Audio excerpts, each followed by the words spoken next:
Reporting from the Student Union, I'm Lydia Moynihan, joined by guest co-anchor Matthew Sheffield. Welcome to the Weekly Bowl. Over the past week, we've had the privilege of covering this year's student body presidential race. Whether the candidates were facing off during the debate or screaming with a mouthful of marshmallows during the bonanza, the Weekly Bowl was front row keeping you up to date. Now let's take a look at this week's highlights. First, here's a recap of Tuesday's SPP debate.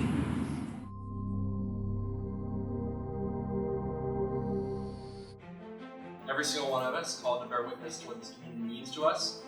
We should do everything we can to improve it the best we can while we're here. I want to take this school along with them as we grow, deepening our community and our unity. We will fulfill our duty to the students by increasing awareness of what is happening in council meetings, in student orgs and events, and in our houses. When you vision cast, you project what it is the school is going to try to accomplish in the next year, and you set up the next student body president and the next administrations that come after you to do the best that they can.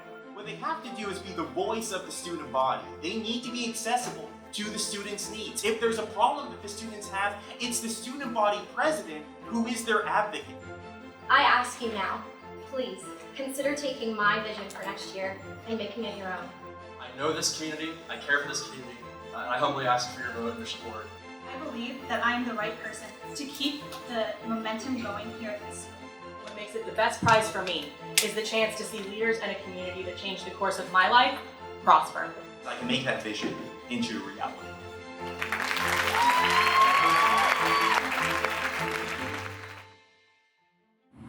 This past Friday, the Weekly Bowl had the opportunity of hosting the Bonanza Extravaganza in conjunction with the events committee.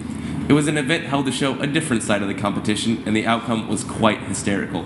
Let's take a look.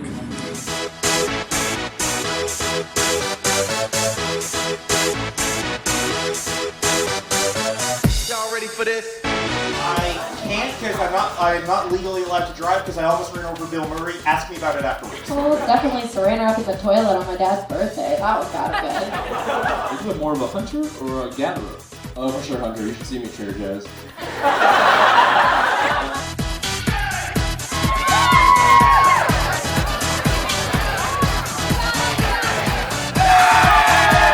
Just keep swinging, just keep swimming. Sweet Caroline. Yeah, just keep doing homework, just keep doing homework.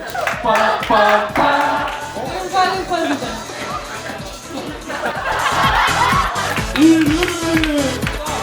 Student body president! Oh, but the very, very toothless make all the boy moves go. Wow! Number one hit wonder in the shower.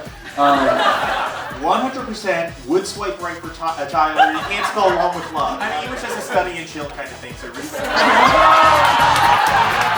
Y'all ready for this? After the bonanza, I sat down with debate coach Josiah Peterson to debrief on the event and analyze the candidates' performance. Here's the interview. Professor Peterson, thank you so much for joining us. Thank you, Lydia. What is your analysis of each of the candidates' performance, and how do you think it will foreshadow their approach to the presidency? Well, I think the spontaneity of the event really highlights the character of each of the individual candidates and their personality when put on the spot. Megan was very methodical and often questioned the question, like with the do you mean ice cream sundae or Sunday afternoon question. We saw that Patrick was really quick on his feet, always had a fast response, even if it was free pizza in the fishbowl. It doesn't seem like the best pizza you could get in the city, but he was quick on his feet, and I think that played to his advantage. Jonah, a storyteller, as always, talking about running over Bill Murray with a golf cart. Catherine, just completely confident, unashamed to talk about how she sings in the shower or how often she snoozes in the morning. And of course, Dorea, just her independent path, putting on accents, and the proud MCA major in the race. I think it really highlights their personality and their approach to communication and how they respond to challenges in the moment. How do you think this is going to affect the outcome of the election?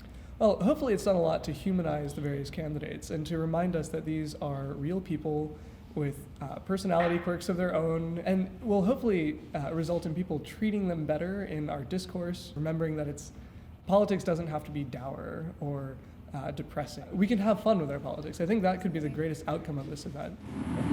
Today at noon, the candidates gave their final speeches in an effort to convince voters why they should win the presidency. Afterwards, I spoke with freshman Elle Rogers to hear her take on the event. Elle, thank you so much for being here with us. Thanks for having me, Matt. It's great to be here.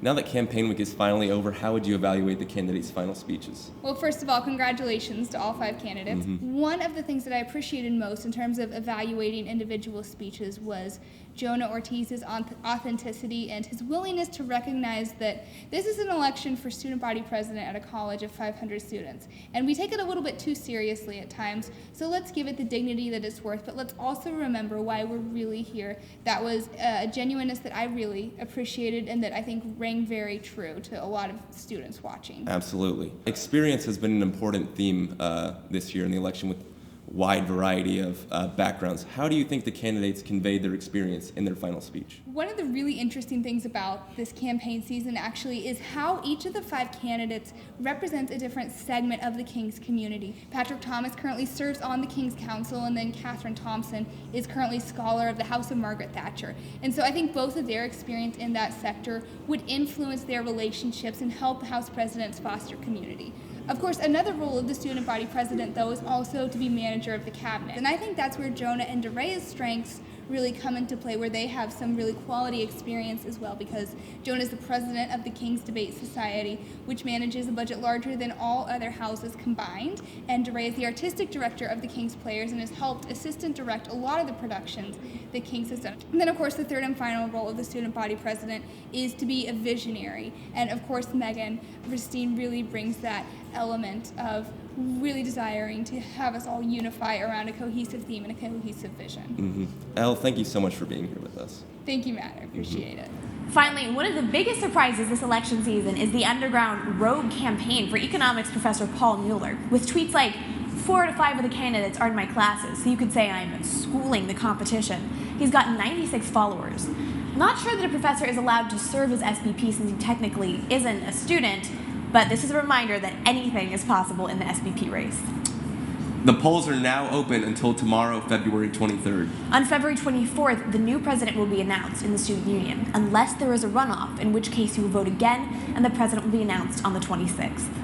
Thanks to Christina Markakis, Michael Sheets, Ivan Olivo, Alex Kim, Ben Balsarak, David Hunt, Hannah Lezak, and the events committee for making all this coverage possible. And thank you for all the tweets, follows, shares, and responses.